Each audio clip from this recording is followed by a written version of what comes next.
साथ सैफ सैफी। बुलेटिन की शुरुआत करेंगे बड़ी खबर के साथ।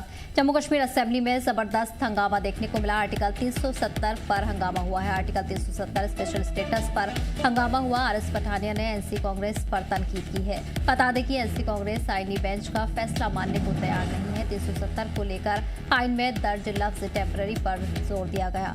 आरएस पठानिया के बयान पर एनसी कांग्रेस का हंगामा देखने को मिला। जम्मू कश्मीर असेंबली के बजट सेशन का आज 9वां दिन है।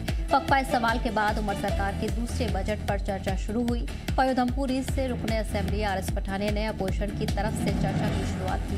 पठानिया ने ट्रेजरी बेंच की जानिब से बजट स्पीच में आर्टिकल 370 की मनसूखी और जम्मू कश्मीर के स्पेशल स्टेटस को लेकर उठाए गए सवाल का तारीखी पस मंजर में जवाब दिया। उन्होंने कहा कि नेशनल कॉन्फ्रेंस और कांग्रेस मेंबरान की तकरीर से ऐसा लगता है कि उनकी जमातें इस मामले में आईनी बेंच के फैसले को मानने के लिए तैयार नहीं है। बीजेपी विधायक ने अपनी तकरीर में 370 के हवाले से आइन में दर्ज लफ्ज टेम्पररी पर खासा जोर दिया। पठानिया ने जावेद बेग की तकरीर में दिए गए फैक्ट्स को भी चैलेंज किया, जिस पर कांग्रेस और नेशनल कॉन्फ्रेंस की दोनों की तरफ से एहतजाज किया गया। काफी देर तक इसे लेकर ऐवान में हंगामा जारी रहा। Is not only A compact of numbers, but ये एक विजन रहता है सरकार का, एक इकोनॉमिक कॉम्पैक्ट कैसे रहता है अपने लोगों के साथ। एक स्पेसिफिकली आज से कई 100 वर्ष पहले साहब, जिसे डेमोक्रेसी भी नहीं, रूडिमेंट्री डेमोक्रेसी जब रोम में जब उसका जन्म हुआ तो वहां कहा गया कि fiscal priorities today and peace tomorrow and social harmony tomorrow. तो फिस्कल प्रायोरिटी सिर्फ ये नंबर्स का गेम नहीं है, ये कंट्री की और कंट्री के साथ साथ जम्मू कश्मीर, चूंकि जम्मू कश्मीर साउथ एशिया पे एक ऐसा एक पीस ऑफ लैंड है। इसका एरिया कितना है, इसकी पॉपुलेशन कैसी है, लेकिन यहाँ का इम्पैक्ट पूरे साउथ एशिया में सुना जाता है, देखा जाता है, समझा जाता है। Record should be set straight चर्चा बजट पे, लेकिन बार बार धारा 370 धारा 370 धारा 370, it is temporary provisions. The only word mentioned is temporary provision with respect to the state of Jammu and Kashmir. 70 साल चला है टेम्पररी प्रोविजन। सुप्रीम कोर्ट ने अपना जो री आर्टिकल 370 का जजमेंट है, they have dedicated a full chapter on it. A full chapter. We should try to understand. One should try to understand. This is not a routine judgment of the Supreme Court. Full bench, not even a full bench. It's a constitutional bench judgment. So it is 3 steps higher. देश की सर्वोच्च अदालत article 141 of the constitution of India says all executive, all judicial and all legislative authorities. क्या हम supreme court को overreach कर रहे हैं क्या? 27 दिसंबर 1963 सर, मैं लोकसभा की स्पीच का छोटा सा पार्ट पढ़ूंगा। गुलजारी लाल नंदा, ये डिप्टी प्राइम मिनिस्टर हैं, कांग्रेस से हैं और पार्लियामेंट में कह रहे हैं कि ये इनका कोट है, article 370 is nothing more than a shell, it's a shell emptied of its contents, nothing is left in it, we can do it। ये डिप्टी प्राइम मिनिस्टर कह रहे हैं in 1 day, in 10 days or even 10 months। Same session Jawaharlal Nehru, article 370 has been eroded and Kashmir stands fully integrated। This is the sentiment of the Congress and Jawaharlal Nehru, जो उस वक्त constituent assembly में article 370 के लिए vouch कर रहे हैं। स्पीकर 77 में चौधरी चरण सिंह फ्लोर से बोले, मोरारजी देसाई फ्लोर से बोले, जयललिता लोकसभा के फ्लोर से बोली कि if this is a temporary provision this should go. मेरे बहुत ही फाजिल दोस्त जावेद बेग साहब, मुझे बहुत रिस्पेक्ट है, उन्होंने हाउस को बताया that we are not even 1%, हम 1% से भी कम है पूरे देश की पॉपुलेशन का। और पूरे कंट्री को जो जीडीपी को जो हमारा जो contribution that is again less than 1%, लेकिन 0.87% जीडीपी को कंट्रीब्यूट करते हैं। We are almost 1% of the country population, लेकिन नेशनल एक्सपेंडिचर का 2.21% जम्मू कश्मीर में आ रहा sir. Just to put the fact straight, centrally sponsored schemes में central assistance Jammu and Kashmir is getting more than Uttar Pradesh. ये एक नया अरेंजमेंट है। वो एक शेक्सपियरियन, एक वो बड़ा मशहूर एक एपिथेटेड टू बी और नॉट टू बी।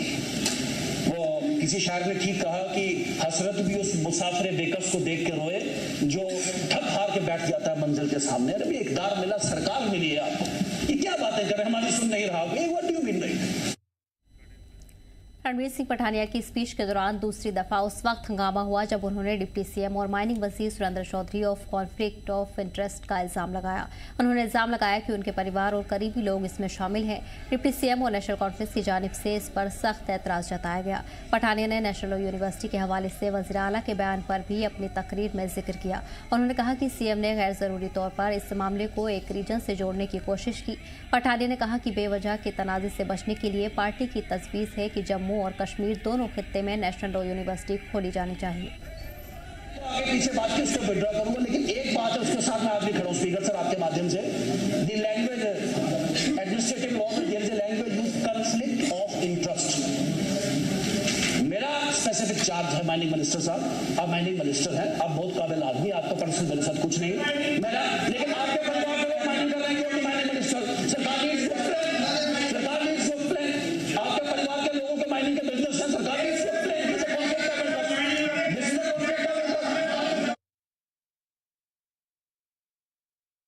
कॉलेज में एक स्वयंसेवी संगठन ने एक संघर्ष किया, तो वो सब डायरेक्टली वहां पे एक धर्म एक रीजन को रेफर करेंगे, दैट डजंट मैटर।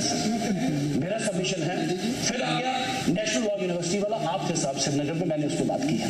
मैंने कभी कहा इस पर्टिकुलर रीजन में खोलिए, मैंने कभी कहा मेरे साथी डॉक्टर नरेंद्र सिंह हम बोले कि आप पर्टिकुलर इसी गांव में खोलिए, हमने कहा बैलेंस अप्रोच लीजिए, लेकिन बार बार चीफ मिनिस्टर साहब के मुंह से वो एरिया कहाँ जाएगा, क्या जम्मू में ये खोला, चीफ मिनिस्टर साहब जम्मू और कश्मीर करेंगे सर, तो सरकार की कहीं ना कहीं क्रेडिबिलिटी, सरकार एक ही elected leader of Jammu Kashmir, वो जम्मू कश्मीर के नेता है। और मेरा जो माहौल बन गया बैस बजट के माध्यम से आपसे, आपने फिर दोबारा क्योंकि बजट पे आ रहा हूँ, आपने एनएलयू कहा जम्मू कश्मीर में हम 2 एनएलयू की बात करें, हमने पिछली बार बात नहीं की थी 2 एनएलयू की, अब जो माहौल आपने बना दिया जम्मू चीफ मिनिस्टर साहब के मुंह से जब होगा, आप एक रिलीजन की बात करेंगे, आप एक रीजन की बात करेंगे, तो हमारा जो पॉइंट है इसमें कि देयर शुड बी 1 जम्मू 1 इन कश्मीर जाके एनएलयू यहाँ पे ले आए। मैं आज सुबह से गुलमर्ग और आसपास के इलाकों में बर्फबारी शुरू हो गई है, जबकि बारामूला जिले के मैदानी इलाकों में बारिश हुई है। आपको बता दें कि बर्फबारी को देखते हुए सैया गुलमर्ग की ओर जा रही है, लेकिन सड़क फिसलन भरी होने की वजह से एंटी स्किड चैन के बिना कोई गाड़ी नहीं चल सकती है। यहाँ पहुंचे सैया जमकर बर्फबारी का लुत्फ उठा रहे हैं। आज सुबह गुलमर्ग और आसपास के इलाकों पर फिर से नई बर्फ की चादर बिछ गई है। के गेटवे पर इस वक्त मौजूद है, तो जैसे कि महकमे मौसमियात ने पेशन गोई की थी कि फरवरी के महीने में फिर से वेस्टर्न डिस्टर्बेंसेस अप्रोच करेंगे, तो उसी सिलसिले में आज सुबह से ही गुलमर्ग और इसके एडजॉइनिंग एरियाज में लगातार बर्फबारी का सिलसिला जो है वो शुरू हो चुका है। इस वक्त हम मौजूद है गेटवे ऑफ गुलमर्ग में, तो यहाँ पर देख सकते हैं आप किस तरह से बर्फबारी हो सकती है, और जितने भी यहाँ पर टूरिस्ट गुलमर्ग की ओर आ रहे हैं उनको उनकी गाड़ियों को यहाँ पर एंटी स्किड चेन्स के बगैर जाने की इजाज़त नहीं है, क्योंकि गुलमर्ग का जो 13 किलोमीटर का रोड है वो बिल्कुल स्लिपरी है, ताकि कोई यहाँ पर नुकसान ना हो, कोई एक्सीडेंट ना हो। तो उस तरीके से यहाँ पर पहले से ही एडवाइजरी है कि गुलमर्ग की और कोई भी गाड़ी एंटी स्किड चेन के बगैर नहीं जाएगी। फिलहाल यहाँ पर जितने भी टूरिस्ट कश्मीर आए हैं वो सुबह से गुलमर्ग का रुख कर रहे हैं, क्योंकि वहाँ पर इस वक्त बर्फबारी हो रही है और वहाँ के नज़ारे कुछ हसीन नज़ारे हैं। तो इस वक्त यहाँ पर अगर हम बात करें तो काफ़ी सारे सैयाह यहाँ पर हमारे साथ जुड़ चुके हैं। तो हमारे साथ एक सैयाह यहाँ पर है जी, कहाँ से आए आप सर? हम सूरत गुजरात से आए हैं। कैसा लग रहा है यहाँ पर कश्मीर आके? बहुत बढ़िया लग रहा है, और आज तो जैसे स्नोफॉल हो रहा है जैसे स्वर्ग में ही आ गए हैं। पहली बार आए कश्मीर? जी, बर्फबारी पहली बार देख रहे हैं? जी सर। तो कैसा फील कर रहे हैं पहली बार? बहुत बढ़िया। तो यहाँ पर कितने दिनों से आप कश्मीर में हैं? हमारा 3रा दिन है। बिल्कुल। तो कितने दिन से अभी कश्मीर में रुकोगे आप? अभी कश्मीर में तो 2 दिन था, लेकिन आज की जो माहौल देख रहे हैं उसके हिसाब से लग रहा है कि 2 दिन और एक्सटेंड कर देंगे। तो गुलमर्ग जा रहे हो आप, तो कैसा जी, फील हम कर रहे हो? अभी वहाँ पर गुलमर्ग जा रहे हैं। इससे भी अच्छी बर्फबारी देखने को मिलेगी। जी, वो तो हम एक्साइटेड है ही। क्या मैसेज रहेगी देशवासियों के लिए कश्मीर के बारे में? देशवासियों को यही है कि एक बार तो आना ही होगा यहाँ पे। कैसा माहौल लगा यहाँ के लोग कैसे लगे? यहाँ के लोग भी बढ़िया है और रिस्पॉन्स भी अच्छा है और मज़ा आ रहा है। हमारे साथ और एक सैयाह हमारे साथ जुड़े हैं। जी सर, अपना नाम बताएं। मेरा नाम ऋत्विक सिंह चौहान है। हम सूरत गुजरात से आए हैं। ये सेकंड टाइम हम आए हैं कश्मीर में, लेकिन गुलमर्ग में फर्स्ट टाइम आए। बहुत ही ब्यूटीफुल ट्रिमेंडस सुबह सुबह पहुंचे, कल मौसम ठीक था, आपको यहाँ पर लाइव स्नोफॉल देखने को मिला, कैसा फील कर रहे हो? बहुत ही अच्छा, बहुत ही प्लीजेंट माहौल है और टेम्परेचर भी अच्छा है, ऐसा कंफर्टेबल है और पहली बार बर्फबारी देखी, बहुत ही ब्यूटीफुल लग रहा है। मैं देशवासियों को कहूँगा कि सब आए यहाँ पे, यहाँ का कल्चर देखे, यहाँ के लोग देखे, बड़े ही अच्छे, बहुत ही कोऑपरेटिव है और जो है यहाँ का एटमॉस्फेयर है अपने देश का एटमॉस्फेयर जो पूरी दुनिया में जाते हैं तभी भी देखने को नहीं मिलता है। इतना हाइट पे हिमालय की गोद में आके एंजॉय करे और बहुत ही अच्छा है सब। जी सर, अपना नाम? मेरा नाम दुर्गा तनेजा है, मैं अंबाला से हूँ। कैसा लग रहा है? बहुत अच्छा लग रहा है। वैली बर्फबारी हेवन देख रहे हेवन हैं है। आप, आए यहाँ पर बर्फबारी स्टार्ट होगी तो काफी अच्छा। बहुत अच्छा है जी, स्विट्जरलैंड से भी अच्छा। मैं वहाँ भी गया हूँ बट यहाँ का बहुत ही अच्छा वेदर है। यहाँ पहली बार आए हो? नहीं, मैं बहुत बार आ चुका हूँ बट बहुत अच्छा लगता है जब भी आता हूँ। क्या मैसेज देशवासियों के लिए रहेगी कश्मीर के बारे में? कि घूमना चाहिए, आओ आप भी आओ, वैली के नज़ारे लो, स्नोफॉल हो रहा है, काफी अच्छा लग रहा है, सबको आना चाहिए। Thank you. Okay, thank you. तो ये थे हमारे साथ कुछ सयाह जो गुजरात से आए हैं, अंबाला से आए। तो इनका कहना है कि यहाँ पर हम सुबह पहुंचे तो बर्फबारी हो रही तो काफी अच्छा फील हो रहा है लाइव स्नोफॉल में। तो और भी सयाह यहाँ पर आ रहे हैं गुलमर्ग, वो गुलमर्ग की ओर जा रहे हैं। तो काफी सारे जितने भी यहाँ पर टूरिस्ट है वो गुलमर्ग का रुख कर रहे हैं, क्योंकि गुलमर्ग इस वक्त जो है बिल्कुल बर्फबारी से लिपटी हुई है, सफेद चादर से लिपटी हुई है। और जितने भी टूरिस्ट कश्मीर का रुख कर रहे हैं वो गुलमर्ग की ओर जरूर जा रहे हैं। गौहर मलिक, जी मीडिया, गुलमर्ग, कश्मीर। इस पर खास जानकारी के लिए हमारे नुमाइंदे गोहर चुके हैं। गोहर, गुलमर्ग में एक बार फिर से मौसम में तब्दीली देखने को मिल रही है, बर्फबारी का सिलसिला जारी है। इस दौरान सयाहों के लिए क्या कुछ एडवाइजरी जारी की गई है? बिल्कुल, आपको बताते चले कि यहाँ पर अगर हम कश्मीर वादी की बात करें तो आज सुबह से ही मौसम बिल्कुल ख़राब है। तो मैदानी इलाकों में बारिशें हो रही है, और अगर हम नॉर्थ कश्मीर बारामूला की बात करें तो पहाड़ी इलाकों में सुबह से बर्फबारी हो रही है। और मशहूर सेहत अफजा मुकाम गुलमर्ग में आज सुबह से हैवी बर्फबारी और उसके एडजॉइनिंग एरियाज में भी बर्फबारी हो रही है। हालांकि मैदानी इलाकों में बर्फबारी है और आज सुबह से ही टूरिस्ट का बहुत ज़्यादा रश जो है गुलमर्ग की ओर देखने को मिल रहा है।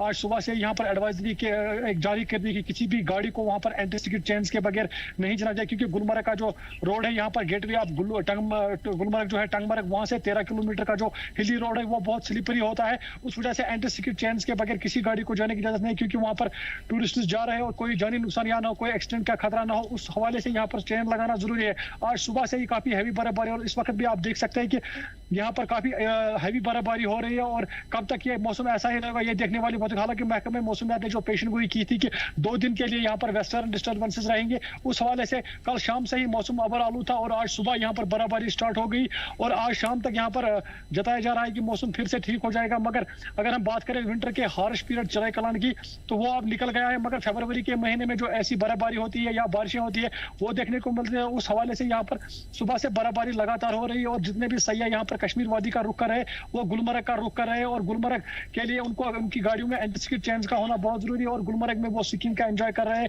स्लाइड्स का एंजॉय कर रहे हैं और काफी सारे टूरिस्ट है वो गुलमर्ग की ओर जा रहे हैं। उस हवाले से यहाँ पर अगर हम लोकल लोग भी बहुत खुश हो रहे हैं, क्योंकि यहाँ पर उनका रोजगार भी बढ़ रहा है। और पानी के हवाले से अगर हम बात करें तो समर्स में पानी की मुश्किलात होती है, तो उस हवाले से भी अब नदी नालों में पानी बढ़ता रहेगा, क्योंकि समर्स में जो ये ग्लेशियर से अफरवट पहाड़ी पे या सनशाइन पीक पे वो पिघलते हैं तो फिर नदी नालों में पानी भी बढ़ता है। तो काफी इस साल जो मौसम है अभी ठीक लग रहा है और अभी भी यहाँ पर बर्फबारी बिल्कुल चल रही है, अभी भी लाइव स्नोफॉल हो रही है। तो शाम तक यहाँ पर मौसम ठीक होने के इम्कानात है, मगर लगातार आज सुबह से बर्फबारी हो रही है और मैदानी इलाकों में बारिशें हो रही है। पूरी वादी इस वक्त अबर आलूद है यहाँ पर। और श्रीनगर की बताई गया अगर बात करें तो वहाँ पर भी बारिशें हो रही है और नॉर्थ कश्मीर बारामूला के मैदानी इलाकों में बारिशें हो रही है। मगर तमाम पहाड़ी जो इलाके हैं, अगर हम अफरवट की बात करें, कुंगडोरी की बात करें, सनशाइन पीक की बात करें, तो वहां पर हैवी बर्फबारी हो रही है। और आज सुबह से ही यहाँ पर जितने भी टूरिस्ट, काफी जाम लगा हुआ था यहाँ पर टंगमर्ग गुलमर्ग रोड पे, तो टूरिस्ट अच्छी तरह से इस वक्त गुलमर्ग जा रहे हैं और वो वहां पर एंजॉय कर रहे हैं और लोकल लोग भी काफी खुश दिखाई दे रहे हैं। जिस तरह बिल्कुल। और इसी के साथ ये भी जानना चाहेंगे, तादाद की बात करें तो कितनी तादाद इन दिनों गुलमर्ग में सयाहों की देखने को मिल रही है? वहीं महकमा मौसमियात ने आने वाले दिनों के लिए क्या इम्कान जाहिर किए हैं कि आने वाले दिनों में भी बर्फबारी जारी रहेगी? बिल्कुल, अगर हम बताते चले इस वक्त गुलमर्ग की तो विंटर का जो पीरियड होता है यहाँ पर गुलमर्ग बिल्कुल खूबसूरत दिखता है। आज सुबह से भी एक नई चादर जो है सफेद चादर लिपटी हुई थी। तो गुलमर्ग में इन दिनों सयाहों की तादाद ज्यादा रहती है और लोकल लोग भी जाते हैं, क्योंकि वहाँ पर इस वक्त स्की के कोर्सेज चल रहे हैं, वहाँ पर लोग स्की कर रहे हैं, स्की के मजे ले रहे हैं। और आने वाले दिनों में अब खेलो इंडिया की गेम्स भी जो डेट्स है वो भी अनाउंस होंगे, खेलो इंडिया भी होगी। तो उस हवाले से काफी ज्यादा टूरिस्ट जो है वो गुलमर्ग फुल पैक है इस वक्त। तमाम होटल जो है वो टूरिस्ट भरे पड़े हैं और लोकल लोग भी काफी ज्यादा रश में जो है गुलमर्ग की ओर जा रहे हैं, क्योंकि वहाँ पर स्कीइंग रहे हैं। अब गेम्स भी स्टार्ट होंगी तो काफी सारा रश रहेगा इन दिनों में यहाँ पर गुलमर्ग में। और अगर एडवाइजरी की बात करें तो लगातार जो वहाँ पर पहाड़ी इलाके हैं उन वहाँ पर जाने से कतार यहाँ एवलांच प्रोन एरियाज है वहाँ पर भी स्की पेट्रोलिंग टीम्स रखी गई है। कुछ दिन पहले यहाँ पर मॉक ड्रिल भी की गई, वहाँ पर स्की पेट्रोलिंग टीम को वहाँ पर सिखाया गया। SDRF की टीम थी, जम्मू कश्मीर पुलिस थी, इंडियन आर्मी थी, किस तरह से एवलांच से बचा जाए, क्योंकि फरवरी का जो मौसम होता है यहाँ पर इस मौसम में अगर धूप निकलती हो तो फिर एवलांच के खतरे उस हवाले से भी एडमिनिस्ट्रेशन फुली प्रिपेयर है और टूरिस्टों के साथ साथ है, टूरिस्टों को पहले ही यहाँ पर गर्म कपड़े दिए जाते हैं, वाटर प्रूफ शूज दिए जाते हैं और वो गुलमर्ग जा रहे हैं। और महकमे मौसमियात ने जो पेशन गोई की कि फरवरी के महीने में बीच बीच में जो है वेस्टर्न डिस्टर्बेंसेस होती रहेंगे और पहाड़ी इलाकों में फरवरी में भी अच्छी खासी बर्फबारी होती है। तो उस हवाले से यहाँ पर महकमे मौसमियात की पेशन गोई है कि आज शाम तक मौसम। शुक्रिया। फिलहाल बढ़ेंगे अगली खबर। वहीं मंगलवार को वादी कश्मीर के कई इलाकों में बर्फबारी दर्ज की गई है क्योंकि एक नया वेस्टर्न डिस्टर्बेंस इस इलाके को मुतासिर कर रहा है। महकमा मौसमियात ने पहले ही 10 फरवरी को इसके असर की पेशगोई कर दी थी। डिपार्टमेंट के मुताबिक वादी के अलग अलग हिस्सों में रुक रुक कर बारिश के साथ बर्फबारी हुई है। हालांकि शाम तक मौसम बेहतर होने के इम्कान है। मौजूदा मौसम पर बात करते हुए डायरेक्टर महकमा मौसमियात डॉक्टर मुख्तार अहमद ने कहा कि ये स्पेल जल्द खत्म हो जाएगा, लेकिन आने वाले दिनों में और वेस्टर्न डिस्टर्बेंस जम्मू कश्मीर की तरफ बढ़ रही हैं, जिससे फिर बर्फबारी और बारिश हो सकती है। वहीं महकमा मौसमियात ने लोगों, खासकर मुसाफिरों और ऊंचाई वाले इलाकों में रहने वालों को एहतियात बरतने की सलाह दी है। वादी के कहीं एक इलाकों में अभी बर्फबारी हो रही है और महकमे मौसमियात ने पहले ही पेशगोई की थी कि वादी में एक फीबल WD अप्रोच कर रही है, जिसके चलते वादी के एक्सट्रीम पहाड़ी इलाकों में बर्फबारी के साथ साथ मैदानी इलाकों में हल्की बूंदाबांदी देखी जा सकती है। आज वादी के कहीं एक इलाकों में बर्फबारी के साथ साथ बूंदाबांदी चल रही है। मेरे साथ मौजूद है महकमा मौसमियात के डायरेक्टर डॉक्टर मुख्तार साहब। डॉक्टर साहब, बहुत शुक्रिया वक्त देने के लिए। आपने जो पेशगोई की थी कि वादी के कहीं एक इलाकों में बर्फबारी होगी, बूंदाबांदी होगी, कहाँ कहाँ पे बर्फबारी हो रही है और कब तक ये बूंदाबांदी के साथ साथ बर्फबारी हो सकती है?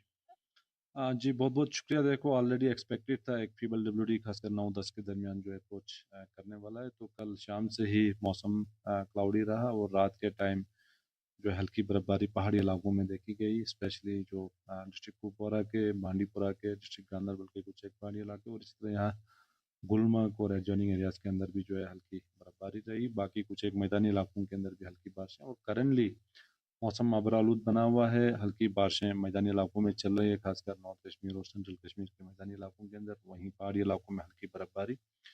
और आज शाम से जो है मौसम बेहतर होने के चांस हैं। कुछ एक मैदानी इलाकों में भी हल्की बारिशें खासकर जम्मू डिवीज़न के अंदर देखी जा सकती है।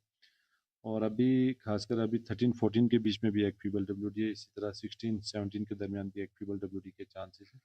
तो लाइट रेन खासकर मैदानी इलाकों में और लाइट स्नो पहाड़ी इलाकों में देखी जा सकती है। बाकी एज सच कोई मेजर रेन स्नो का फोकास नहीं है टिल 21 फरवरी तक, तो मौसम एक हिसाब से ठीक ही रहने के चांसेस हैं। और दर्जे हालत में भी आप ग्रेजुअली दिन ब दिन इम्प्रूवमेंट के चांस हैं, खासकर मैक्सिमम में भी और मिनिमम में भी फ्रॉम 12 ऑनवर्ड्स। जिस तरीके से हमने चले कलान में देखा कि ऑलमोस्ट ड्राई चला गया है, हालांकि लास्ट आवर्स में जो है बर्फबारी देखने को मिली है।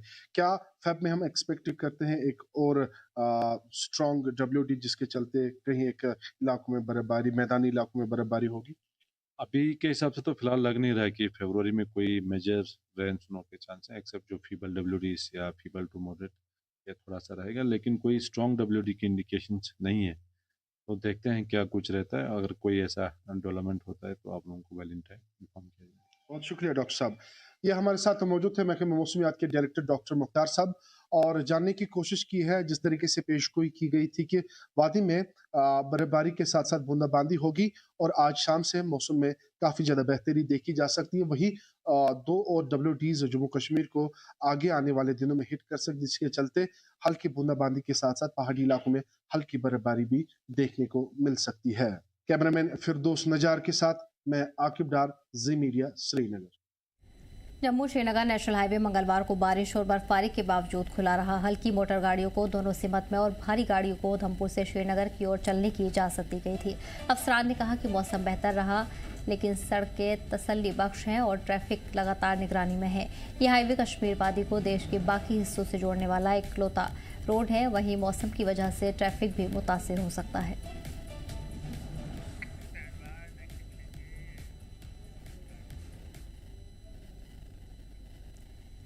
गांधरबल में मकामी लोग सर्दी से बचने के लिए रिवायती बुखारी का इस्तेमाल कर रहे हैं। आपको बता दें कि बुखारी एक सिंपल 3 सिलेंडर और प्राइमेटिव एग्जॉस्ट सिस्टम वाला हीटर होता है जो घरों और सरकारी दफ्तरों में लकड़ी जलाकर गर्मी देता है।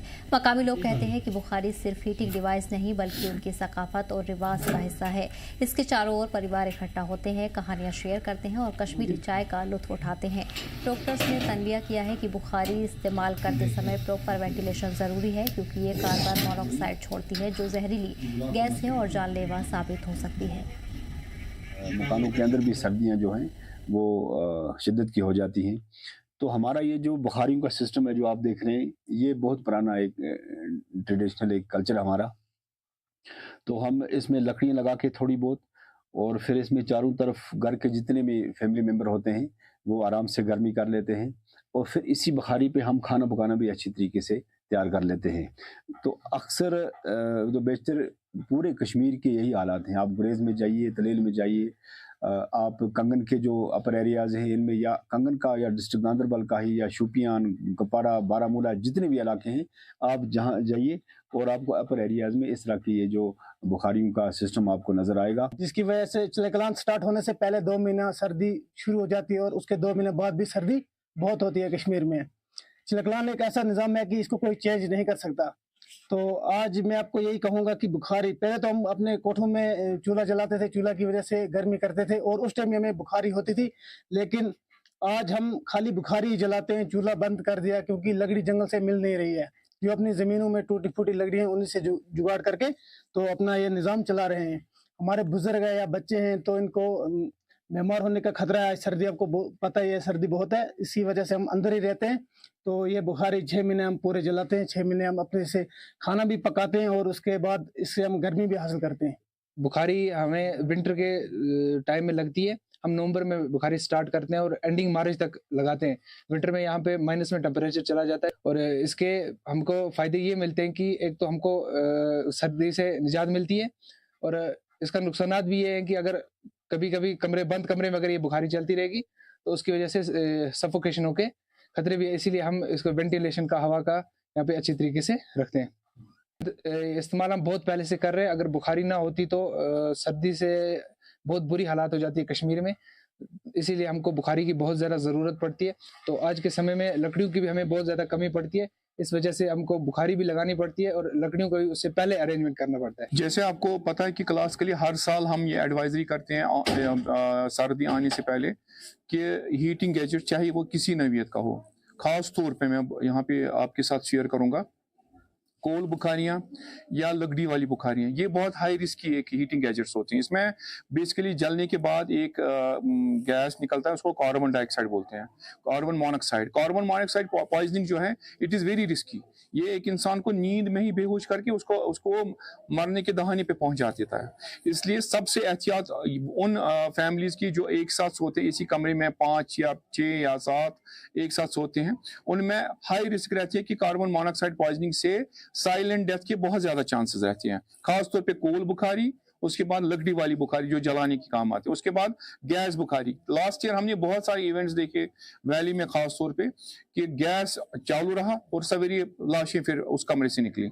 इसलिए मौदबाना अपील है सब देखने वालों, सुनने वालों से कि जो भी गैजेट हो, हीटिंग गैजेट, खास तौर पे हीटिंग गैजेट्स में अगर कोल बुखारी हो, लकड़ी वाली बुखारी हो, गैस बुखारी, इनसे परहेज किया जाए। रात को ये ऑन नहीं रखे और कमरे में जहां आपको सोना हो वहां पे कम से कम क्रॉस वेंटिलेशन, ताकि ऑक्सीजन का आमद रहे और कार्बन डाइऑक्साइड निकलने के लिए कुछ रास्ता रहे। श्रीनगर में एसएमएचएस अस्पताल के पास भारी ट्रैफिक वाले इलाके में गाड़ियों के दस्तावेज, गलत पार्किंग और कानून पर अमल को यकीनी बनाने के लिए ट्रैफिक मुहिम चलाई गई है। एसएसपी ट्रैफिक एजाज अहमद ने हालात का जायजा लिया और अफसरान को खिलाफ वर्जी करने वालों के साथ कानूनी और सख्त रवैया अपनाने की हिदायत दी है। कई गाड़ियां चेक की गई और ड्राइवर्स को अस्पताल के इलाके में नज्म व जब्त बनाए रखने की हिदायत दी गई है। वहीं एसएसपी ने कहा कि ये पहल रोड ट्रैफिक बढ़ाने, ट्रैफिक हमवार रखने और जिम्मेदार ड्राइविंग के लिए बेदारी फैलाने के लिए शुरू की गई है। तो हमारा रूटीन रहता है, 1-2 हफ्तों से हमने रोड साइड में लगाते हैं और कार डीलर्स, उनके खिलाफ भी हमने कार्रवाई की और इसी सिलसिले में हम इस पूरे इलाके में आज राउंड कर रहे हैं। देखेंगे जहां जहां हमारी जो है ड्राइव और इनिशिएटिव लेने की जरूरत है वो हम कर लेंगे। देखिए ये जो है ये कंसर्टेड एफर्ट रहता है, ये हमारे रुकने से ये कभी नहीं रुकने वाला है। ट्रैफिक जो है, ट्रैफिक मोबिलिटी बढ़ती रहती है और लोगों के जो आदत है वो भी इसमें होगा। आज भी हम यहाँ थे एसएमएचएस के आसपास, इसके अलावा मोमिनाबाद इलाके में भी हमें काफ़ी आ रहे थे कंप्लेंट्स, उस पर भी हम काम कर रहे हैं, उसमें भी काफ़ी सुधार आ चुका है। जहाँ जहाँ हमें रिपोर्ट्स मिलता है चौक पॉइंट से, वहाँ हम कोशिश करते हैं कि वहाँ ट्रैफिक को बेटर किया जाए। पार्किंग स्पेसेस बनाने की ज़रूरत है। वहाँ पर जो है मैं बोलता रहता हूँ कि ये जो है इससे हमारा ड्राइव करने से और लोगों को गाड़ियां उठाने से ये सोल्यूशन नहीं है। वहाँ पर पार्किंग स्पेस बहुत ज़रूरत है। शुमाली कश्मीर के वायलू कुंजेर में कश्मीरी कारीगर 30 फीट चौड़े और 72 फीट लंबे एक विशाल हाथ से बुनाई किए गए कालीन पर काम कर रहे हैं, जिसे एशिया और दुनिया के सबसे बड़े हाथ से बुने कालीनों में गिना जा रहा है। ये प्रोजेक्ट 2015 में शुरू हुआ था और इसे पूरा होने में अभी 1 साल बाकी है। कालीन के मालिक फयाज अहमद शाह ने इसे तैयार करने का हुक्म दिया है। हाल में 15 कारीगर काम कर रहे हैं और जल्द ही 24 ताना बाना मशीनों पर काम होगा। कारीगरों ने हुकूमत से इस कारोबार को बढ़ावा देने और वायलू कुंजेर को क्राफ्ट टूरिज्म के लिए तरक्की याफ्ता बनाने की मांग की है। ये कालीन बनाने का काम हम 25-30 साल से कर रहे हैं। यहाँ हमारा बहुत बड़ा कारखाना है जिस पर हम काम कर रहे हैं। इससे ऊपर भी हमारा कालीन चल रहा है, यहाँ भी चल रहा है। पहले हमने तैयार किया है 40 बाई 72, अब दूसरे कालीन पर काम चल रहा है, ये 30 बाई 72 है। इस पर हम 10 से 15 आदमी काम करते हैं। उस पर हमने काम किया 10 सालों में, उसको मुकम्मल किया हमने, और इस पर अभी लगेगा, अभी 1.5 साल लगेगा इसको तैयार करने में। जी मालिक हमारा है, हमारे हबीबुल्लाह शेख जो यहाँ का वायलू का रहने वाला है। इसको ऑर्डर मिला है श्रीनगर से, फयाज अहमद शाह है। फयाज अहमद शाह को कहीं और से मिला होगा। रोज़गार तो पूरा नहीं मिल रहा है। रोज़गार हमको दिन में 400 से 450 रुपये तक मिलते हैं। इस पर पूरा गुजारा नहीं हो रहा है। हम गवर्नमेंट से यही इल्तिजा करते, अपील करते हैं कि इस काम पर थोड़ा तवज्जो दे दे और हमारा रोज़गार भी बढ़ जाए और हमारे बच्चे भी पल जाए, और इस गांव को क्राफ्ट विलेज का दर्जा दे दे। क्राफ्ट विलेज, क्योंकि ये इस गांव में जो ये कारोबार हो रहा है, ये कारोबार में हो रहा है इस वक्त। गवर्नमेंट को चाहिए कि वो इस गांव पर तवज्जो दे दे थोड़ा। अस्सलाम वालेकुम नाजरीन, जी जम्मू कश्मीर लद्दाख देख रहे हैं आप। मैं आपका मेज़बान गौहर मलिक। आज हम आए हैं नॉर्थ कश्मीर बारामूला के वायलू कुंजर गांव में। आपको बता दें कि यहाँ पर एशिया का दूसरा सबसे बड़ा कालीन बन रहा है, जो हाथ से कालीन बनता है। तो एशिया का सबसे बड़ा कालीन जो था वो यहीं पर बना था। उसकी का साइज़ जो था वो 40 बाई 72 था, यानी कि 40 फुट वो चौड़ा था और 72 फुट उसकी लंबाई थी। तो आज यहाँ पर दूसरा कालीन उसी जगह बन रहा है। ये भी एशिया का सेकंड लार्जेस्ट जो कालीन है हाथ से बनाया हुआ, तो ये भी यहीं पर बन रहा है। इसका साइज़ जो है वो 30 बाई 72 है। तो यहाँ पर इस कालीन को बनाने में लगभग 10-15 आदमी काम कर रहे हैं। और ये बाहर के एक आदमी जो श्रीनगर के फयाज अहमद शाह साहब का ऑर्डर है। यहाँ पर एक जो इनके हेड है हबीबुल्लाह शेख साहब, वो इसकी निगरानी कर रहे हैं और ये कालीन इस वक्त तैयार हो रहा है। तो जो पिछला कालीन था, जो बड़ा कालीन था 40 बाई 72, उसको लगभग 10 साल लगे थे यहाँ पर पूरा होने में, बनने में। और इस पे भी यहाँ पर काम चल रहा है। 2015 में काम जो है वो स्टार्ट हुआ है और यहाँ पर बताया जा रहा है कि इनका कहना है अब 2026 एंडिंग तक ये भी मुकम्मल हो जाएगा।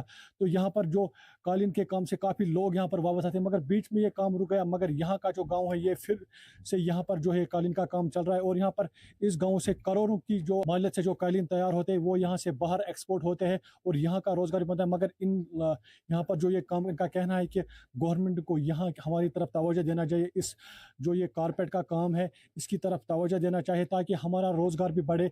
हमें कम यहाँ पर जो दिन की मजदूरी मिलती है वो कम मिलती है। अगर गवर्नमेंट इसकी तरफ तवज्जो दे तो कहीं ना कहीं हमारा रोज़गार भी बढ़ेगा और ज़्यादा लोग जो है जो बेरोज़गारी में मुब्तला है वो इस काम की तरफ। जी जम्मू कश्मीर लद्दाख के साथ मैं आपका मेज़बान गौहर मलिक।